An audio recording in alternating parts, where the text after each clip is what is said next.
মানভূম জননী লাবণ্যপ্রভা ঘোষের প্রয়াণ দিবসে শ্রদ্ধাঞ্জলি কংগ্রেস প্রার্থী দিব্যজ্যোতি প্রসাদ সিংহ দেওর।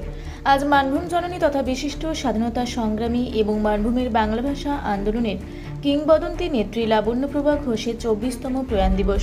পুরুলিয়ার প্রথম এই বিধায়িকার প্রয়াণ দিবসে তার প্রতি গভীর শ্রদ্ধা নিবেদন করলেন পুরুলিয়া বিধানসভা কেন্দ্রের কংগ্রেস প্রার্থী দিব্যজ্যোতি প্রসাদ সিংহ দেও। শনিবার সকালে পুরুলিয়া স্টেশন সংলগ্ন বিদ্যাসাগর পার্কে পৌঁছে লাবণ্যপ্রভা ঘোষের মূর্তিতে মাল্যদান করেন কংগ্রেস প্রার্থী।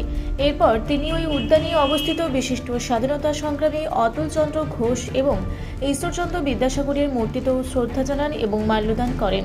সঙ্গে উপস্থিত ছিলেন কংগ্রেসের অন্যান্য নেতৃত্বরা।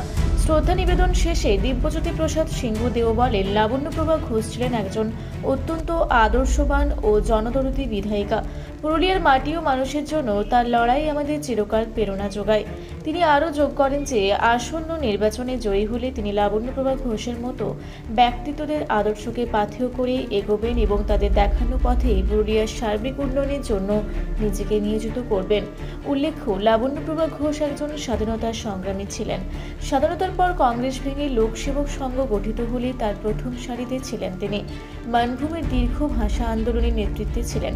পুরুলিয়ার বঙ্গভুক্তির পর 1957 সালে লোকসেবক সংঘের হয়ে তিনি পুরুলিয়া থেকে বিধায়ক নির্বাচিত হয়েছিলেন।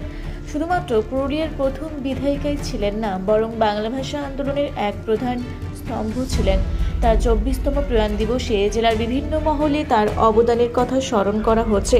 কংগ্রেস প্রার্থীর এই শ্রদ্ধার্ঘ্য প্রদানের ঘটনা রাজনৈতিক মহলেও বিশেষ তাৎপর্যপূর্ণ বলে মনে করা হচ্ছে।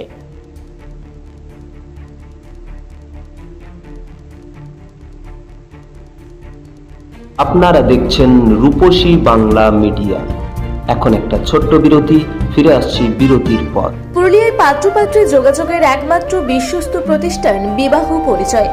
আপনার মনের মতো জীবনসঙ্গী খুঁজতে পাশে রয়েছে বিবাহ পরিচয়। তাই আর দেরি না করে আজই যোগাযোগ করুন বিবাহ পরিচয়।